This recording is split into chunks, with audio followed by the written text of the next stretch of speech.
Hi friends, how are you? So today is 14th March और very good morning. चलिए आज देखते हैं क्या है क्या नहीं। आज कुछ अभी फर्स्ट नोट में हम आपको देखेंगे, थोड़ा सा हमें नोट्स बनाने हैं which can act as a good fodder for our mains.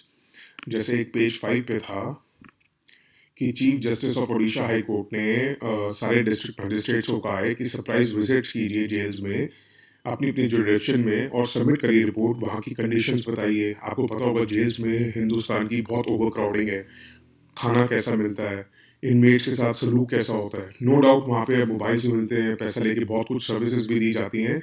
But हमें अगर ह्यूमन राइट्स पे अगर क्वेश्चन आता है या कैसे कोर्ट हेल्प कर सकती है या क्या कोर्ट्स कर रही हैं, हमारी सरकार क्या कर रही है फॉर ह्यूमन राइट्स, या ह्यूमन राइट्स से रिलेटेड कोई भी क्वेश्चन आते हैं। देखो, आपको पता होगा कि अभी अंबानी के केस में भी पता चला है कि इंडियन मुजाहिदीन का जिसका वो सिम फ़ोन यूज़ हुआ था वो तिहाड़ जेल से है।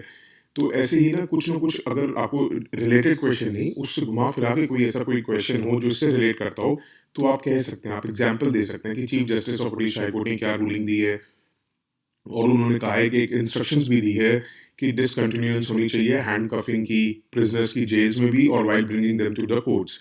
तो ये ना आप ह्यूमन राइट्स में, एथिक्स में इन सारे एग्जाम्पल्स को यूज कर सकते हैं, which will fetch you very good marks. ठीक है।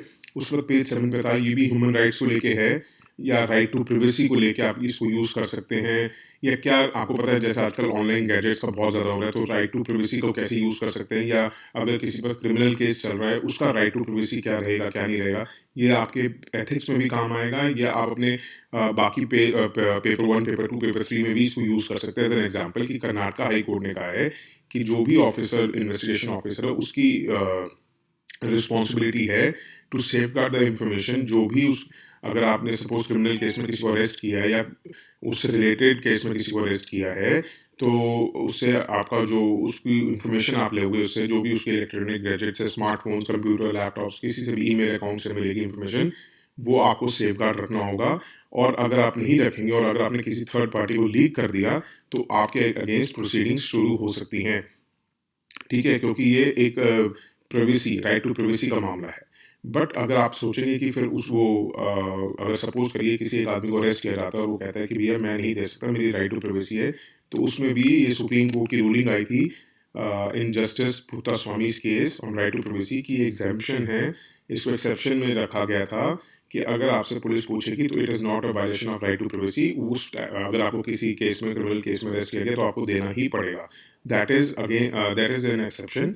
बट अगर आप उसको थर्ड पार्टी को लीक नहीं कर सकते, तो ये आपके एथिक्स के लिए, कि राइट टू प्राइवेसी के लिए, या कोई भी ह्यूमन राइट्स के लिए, राइट टू लाइफ के लिए, अगर आप ऊपर वाला देखें, अगर हमने पेज 5 का जो देखा, राइट टू लाइफ में आप यूज़ कर सकते हैं, तो बड़े अच्छे एग्जाम्पल्स होते हैं कि हम यूज़ कर सकते हैं। ऐसे ही पेज 9 पे था, बीच के पेजेस का भी बता रहा हूँ, पेज 9 पे आइए, जो ये ऐसे इंपॉर्टेंट जो हम देख सकते हैं कि कैसे हम राइट टू लाइफ का क्या, right to privacy, right to life, how can courts can interfere for making the betterment of life, तो उस चीज़ में यूज़ हो सकता है। जैसे अब पेज 9 पे था कि एक सेंटर क्या है, ये जल जीवन मिशन प्रोग्राम है, जल जीवन मिशन, ये जल शक्ति मिनिस्ट्री आई है। उसमें ने कहा है कि सिटीजन्स को अब अपनी water quality, tap water quality का अगर टेस्ट कराना हो तो बहुत रीजनेबल रेट्स पे हो जाएगा, और वॉलंटरी भी करा सकते हैं, मगर ये ऑफिशियल्स को मैंडेटरी भी किया गया है कि रेगुलर इंस्पेक्शन करते रहिए, और जो भी इसका रिजल्ट आएगा वो water quality information management system में फीड किया जाएगा। इससे क्या है कि सरकार को पता चल सकता है कि हमारे देश के किस किस कोनों में क्या क्या है, कौन सा, कहाँ का वाटर ज़्यादा कंटेमिनेटेड है, कहाँ का कम है, कहाँ फ्रेश वाटर मिलता है, कहाँ प्योर वाटर है। तो ये चीज़ें से हम अपनी राइट टू लाइफ में भी आप इस पॉइंट को यूज़ कर सकते हो। क्या सरकार कदम उठा रही है, क्योंकि देखिए पानी अगर साफ नहीं होगा तो वो हमारी ज़िंदगी के लिए खतरा है। तो ये इसको राइट टू लाइफ में भी, आर्टिकल 21 में भी, इन पॉइंट्स, तीनों पॉइंट्स को आप डाल सकते हो। ठीक है। और एक लोकल ऑफिशियल को रिप्यूट किया जाएगा जो रेमेडियल एक्शन लेगा अगर कंटेमिनेशन मिलती है तो ये पॉइंट्स बहुत अच्छे हैं। जल जीवन मिशन आपके प्रीलिम्स के लिए इंपॉर्टेंट है, पूछ लिया जाता है जल जीवन मिशन क्या है। और बाकी सारे पॉइंट्स अभी जो हमने देखे, ये मेंस के लिए it will act as a very good fodder. तो दीजिएगा ये एग्जांपल्स, एथिक्स में भी दीजिएगा। बहुत, मैं बता रहा हूँ, मैंने अपने स्कोर्स देखे हैं, तो मुझे पता है ये इम्पैक्ट बहुत अच्छा पड़ता है। अभी आपको लगेगा यार बहुत छोटी सी बात है यार, ये चीज़ें कहाँ लिखेंगे। जो आदमी ये चीज़ें लिखता है वही स्कोर हाई करता है। जो आप सोचते हैं ना, देखिए न्यूज़पेपर आपने भी उठाया है, उस आपके सामने वाले ने भी उठाया, जो फर्स्ट रैंक आ रहा है उसने भी उठाया है। फ़र्क कहाँ आता है, नंबर का सिर्फ यही आता है कि क्या आप रिसेंट इनिशिएटिव्स या रिसेंट एग्जांपल्स दे सकते हैं। उसके बाद एक देखेंगे पेज 7 पे था, आपने देखा होगा वो बैम्बू ग्रूव्स को लेके कि केरला में क्या वो सॉरी नीलगिरी बायोस्फीयर रिजर्व में क्या दिक्कत आएगी, हमें उसमें से क्या उठाना है, थोड़ा सा हमें अपने नोट्स बनाने पड़ते हैं उस टाइम। कि एक तो याद रखिएगा बैम्बू का बारे में थोड़ा सा देखिए, it grows tall like a tree but ये ग्रास फैमिली में आता है, ठीक है, it grows like a tree but it belongs to a grass family. और इंडिया चाइना के बाद सेकंड नंबर पे बैम्बू डाइवर्सिटी पे, और हमारे यहाँ अगर देखा जाए तो नॉर्थ ईस्टर्न स्टेट्स में ज़्यादा बैम्बू डाइवर्सिटी मिलेगी, बट मध्य प्रदेश का has the largest area under bamboo forest. ये याद रखिएगा, Madhya Pradesh has the largest area. Bamboo जो है हमारे 13% of the total forest area India का कवर करता है।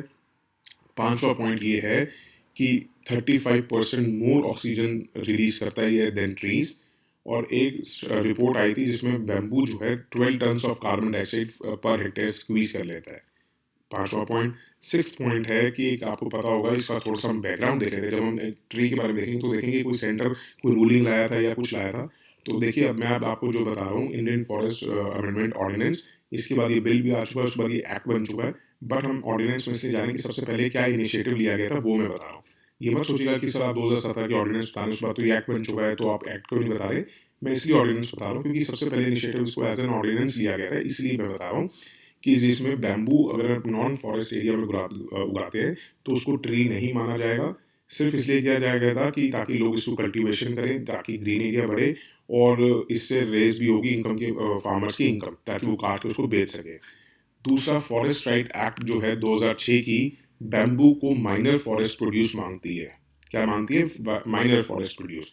और right of ownership, access to collect, use and dispose of minor forest produce with scheduled tribes and traditional forest dwellers को दिया गया है, ठीक है।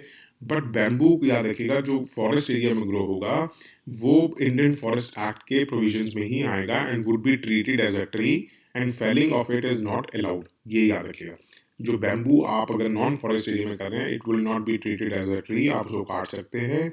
और उसके जो राइट्स है वो scheduled right traditional forest areas को गए हैं, वो as a minor forest produce treat होता है। बट जो फॉरेस्ट एक्ट में है वो फॉरेस्ट एरियाज में जो होगा वो ट्री की तरह यूज होगा और उसको फेलिंग अलाउड नहीं होगी। और एक नीलगिरी बायोस्फीयर रिजर्व का देखा था, वेनेट सेंचुरी का देखा था बेसिकली। बट हम देखेंगे नीलगिरी बायोस्फीयर रिजर्व में कौन कौन से आते हैं। RLM, Mudumalai, Mukurthi, Nagarhole, Bandipur, Silent Valley. और उसके बाद वायनाड, करीमपुजा और सत्यमंगलम, ये आते हैं नीलगिरी बायोस्फीयर रिजर्व में। अब आप सोचेंगे कि ये सर क्या क्या बता रहे हैं, क्या क्या याद करा रहे हैं। देखिए अब आपको मैं बताता हूँ कैसे क्वेश्चन आते हैं। ये आया था देखिए आप 2019 में ये आया था कि which of the following are in the Agasthya Malai biosphere reserve. अब ये ऑप्शंस थे, अब आप बताइए ये आप अटेम्प्ट कर पाते हैं? नहीं कर पाएंगे ना। अब देखिए मैंने, आप सोचेंगे आप तो नीलगिरी का बता रहे, देखिए उस टाइम अगस्त्य मलाई थोड़ा सा न्यूज़ में चला था तो इसलिए अगस्त्य मलाई का पूछा था। दो आई डिडंट रेड इट क्योंकि मैंने उस टाइम इसका इतना नोट नहीं बनाया था, बट गलतियों से ही सीखता है आदमी। तो मुझे पता है कि अब बायोस्फीयर रिजर्व का भी पूछ सकते हैं, पहले कभी नहीं पूछा गया था बट आजकल ये कुछ भी पूछ रहे हैं। तो याद रखिएगा कि अगर हमें नीलगिरी का थोड़ा सा आया तो नीलगिरी का देख लेते हैं कि it is very important biosphere reserve. तो अगर न्यूज़ में आया तो उसको से निकाल लेना चाहिए, क्योंकि अब प्रीलिम्स भी पास में, पेपर भी सेट होना पास में, तो इसलिए अगर हम निकाल लें तो ज़्यादा अच्छा रहता है। और अब मैंने आपको बैम्बू को इतनी डिटेल्स में बताया तो सोचेंगे कि बैम्बू का, क्योंकि अब मैं बताता हूँ क्या होता है। ये भी 2019 के अटेम्प्ट में आया था कि as per recent amendment to the Indian forest act 1927 forest dwellers have the right to fell the bamboos grown on the forest areas. तो आपको सीधी सीधी बात है, जब भी हमने देखा फॉरेस्ट एरिया नहीं नॉन फॉरेस्ट एरियाज, तो पहला तो गलत हो गया। अगर एलिमिनेशन मेथड से देखेंगे तो ए और डी तो गया हमारा, अब बचता है बी और सी। जैसे हम अटेम्प्ट करते हैं उसकी बात बता रहा हूँ, बी और सी मतलब तीन तो दोनों में है। तीन ठीक है, पढ़ने की जरूरत ही नहीं है सीधा, क्योंकि टाइम नहीं होता उस टाइम। सीधा सेकंड पढ़ेंगे, as per the scheduled tribes and other traditional forest dwellers act 2006 bamboos the minor forest produce. ये देखिए अभी हमने नोट्स में देखा था कि forest right 2000 bamboo as a minor forest produce. तो ये ठीक है, इसका मतलब हम करेंगे बी 2 और 3। ऐसे अटेम्प्ट होता है, ऐसे ही नोट्स बनाए जाते हैं। जो जो मैं बता रहा हूँ आप प्लीज़ बनाइए। उसके बाद एक पेज 8 पे चल रहा है, कल भी आया था वर्शिप एक्ट को लेके, थोड़ा सा इसको देखते हैं। प्लेस ऑफ वर्शिप क्या है 1991 की। उन्होंने कहा था कि जो भी रिलीजियस करेक्टर है प्लेस ऑफ वर्शिप का, जैसा 1947 में था वैसा ही रखा जाए as it was in 1947। Section 3 जो कहता है इस एक्ट का, वो कहता है कि अगर सपोज कोई भी प्लेस ऑफ वर्शिप जैसी भी है उसका कन्वर्जन नहीं किया जाएगा किसी और रिलीजियस डिनोमिनेशन में, या किसी और सेक्ट मतलब किसी रिलीजियस डोमिनेशन की किसी और सेक्ट में। जैसे अगर सपोज करिए अगर आज कोई हिंदू मंदिर है, तो अगर वो 1947 में हिंदू मंदिर था, उसको बाद में मुस्लिम मंदिर मॉस्क में नहीं बनाया जाएगा, क्योंकि ये इसने एक्ट में बैन कर दिया था। और एक इसने क्या किया था, पॉजिटिव ऑब्लिगेशन डाल दी थी स्टेट पे कि उसी को उसकी जिम्मेदारी है स्टेट की, उसको मेंटेन रखना पड़ेगा उस प्लेस का रिलीजियस करेक्टर, जैसा इंडिपेंडेंस के टाइम पे था। बस इसमें क्या है कि इस एक्ट ने अयोध्या डिस्प्यूट को छोड़ के ऑल्सो किस किस डिस्प्यूट को एग्जेम्प्ट किया गया था, any place of worship which is an ancient and historical monument, ठीक है, जो हिस्टोरिकल मॉन्यूमेंट या एशियन मॉन्यूमेंट है, और किस एक्ट में आता है, covered by ancient monuments act, archaeological sites and remains act, ठीक है। और ऐसा सूट जो फाइनली सेटल हो चुका है या डिस्पोज ऑफ हो चुका है, उस मामले में एग्जेम्पशन दी गई थी, या any dispute that has been settled by the parties that took place by acquisitions before the act commenced, ठीक है। इस एक्ट के शुरू होने से पहले पार्टीज में आपस में होना सुलह हो गई थी, हम इसको कन्वर्ट कर सकते हैं। तो वो वाले जो जगहें हैं वो कन्वर्ट हो सकती है। बाकी उसके बाद 1947 के बाद जो जगह हैं, जैसे अगर सपोज कोई, जब उस टाइम बहुत बवाल मचा था जब ये आया था, क्योंकि जैन्स ने कहा था कि हो सकता है ये हमारे तीर्थंकर का कुछ था, प्लेस ऑफ वर्शिप था, और बाद में जब मुस्लिम्स आए तो उन्होंने कन्वर्ट कर दिया, तब हम उनको चाहते हैं कि दोबारा इसको जैन्स उसमें किया जाए। तो उस वजह से ये बहुत सारे इश्यूज उठने लग गए थे, तो उसके बाद ये एक्ट लाया गया था ताकि वो रिलीजियस कन्वर्जन ना हो उस प्लेस की। ये पढ़ना ज़रूरी था। और उसके अलावा कुछ नहीं है। आज संडे है, थोड़ा छोटा सा लेक्चर है, सुनिए, ध्यान दीजिए और कमेंट्स करके बताइए कैसा लग रहा है कैसा नहीं। आपके कमेंट्स बहुत अप्रिशिएट करते हैं मुझे। और bye, take care, have a good day.